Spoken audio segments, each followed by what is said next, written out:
സമരവേദിയിൽ ഐക്യദാർഢ്യവുമായി ഗുസ്തി താരം വിനേഷ് ഫോഗട്ട്. പഞ്ചാബിലെ ശംഭു അതിർത്തിയിൽ കർഷകർ നടത്തുന്ന പ്രതിഷേധത്തിന് പിന്തുണയുമായിട്ടാണ് വിനേഷ് ഫോഗട്ട് എത്തിയിട്ടുള്ളത്. 200 ദിവസമായി കർഷകർ പ്രതിഷേധമായിരിക്കുന്നത് വേദനാജനകമാണെന്നും കർഷകരാണ് രാജ്യത്തെ നയിക്കുന്നത് എന്നും വിനേഷ് പ്രതികരിച്ചു.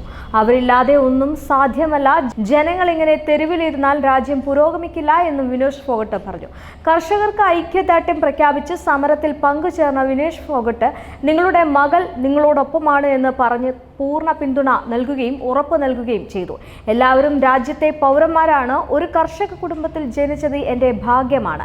ഞാൻ നിങ്ങളോടൊപ്പം ഉണ്ട് എന്ന് പറയാൻ ആഗ്രഹിക്കുന്നു. അവകാശങ്ങൾക്കായി നമ്മൾ നിലകൊള്ളണം, കാരണം മറ്റാരും നമ്മൾക്കായി വരില്ല, ഫോഗട്ട് പറഞ്ഞു. 200 ദിവസമായി കർഷകർ ഇവിടെ പ്രതിഷേധിക്കുകയാണ്. ഇത് കാണുമ്പോൾ വേദനയുണ്ട്.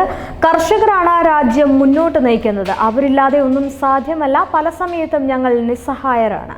രാജ്യത്തെ പ്രതിനിധീകരിക്കുന്ന ഞങ്ങൾക്ക് കുടുംബം സങ്കടപ്പെടുന്നത് കാണുമ്പോൾ ഒന്നും ചെയ്യാൻ കഴിയുന്നില്ല. കർഷകരെ കേൾക്കണമെന്ന് സർക്കാരിനോട് അഭ്യർത്ഥിക്കുന്നു. അവർക്ക് നൽകിയ വാഗ്ദാനങ്ങൾ പാലിക്കണം. കർഷകർ ഇങ്ങനെ തെരുവിലിരുന്നാൽ രാജ്യം പുരോഗമിക്കില്ല എന്നും വിനേഷ് ഫോഗട്ട് പറഞ്ഞു.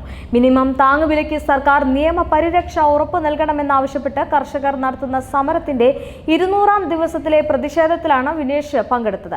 കായിക താരത്തെ കർഷകർ ഹാരമണിയിച്ച് ആദരിച്ചു. ഡൽഹിയിലേക്കുള്ള മാർച്ച് അധികൃതർ തടഞ്ഞതിനെ തുടർന്ന് ഫെബ്രുവരി 13 മുതൽ കർഷകർ ശംഭു അതിർത്തിയിൽ നിലയുറപ്പിച്ചിരിക്കുകയാണ്.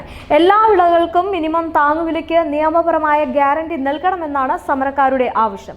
ബോളിവുഡ് നടിയും പാർലമെന്റ് അംഗവുമായ കങ്കണ റണാവത്തിനെതിരെ കർശന നടപടി വേണമെന്നും കർഷകർ ആവശ്യപ്പെട്ടിട്ടുണ്ട്.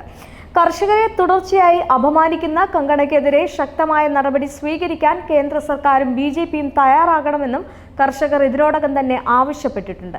ഹരിയാന നിയമസഭയിലേക്കുള്ള തെരഞ്ഞെടുപ്പ് നടക്കാനിരിക്കെ സംസ്ഥാന രാഷ്ട്രീയത്തിൽ ശക്തമായ പങ്ക് ചെലുത്താൻ ശേഷിയുള്ള കർഷകരുടെ നിലപാട് നിർണായകമാകും.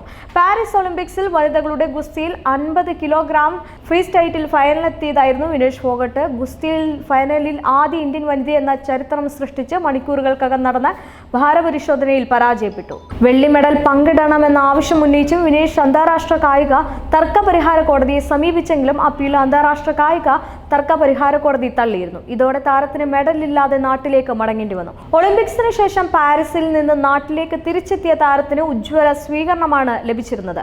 കോൺഗ്രസ് നേതാവും MPയുമായ ദീപേന്ദ്ര ഹൂഡയുടെ നേതൃത്വത്തിലായിരുന്നു വിനേഷിന് സ്വീകരണം നൽകിയിരുന്നത്. താരം സജീവ രാഷ്ട്രീയത്തിലേക്ക് പ്രവേശിക്കാൻ ഒരുങ്ങുന്നതായും ഹരിയാന നിയമസഭാ തെരഞ്ഞെടുപ്പിൽ മത്സരിക്കുമെന്നുള്ള അഭ്യൂഹങ്ങളുമൊക്കെ ഇതിനോടകം തന്നെ പുറത്തു വന്നിരുന്നു. ഈയൊരു അഭ്യൂഹങ്ങൾ നിലനിൽക്കെയാണ് കർഷക സമരവേദിയിൽ ഐക്യദാർഢ്യവുമായിട്ട് വിനേഷ് ഫോഗട്ട് രംഗത്തെത്തിയത്.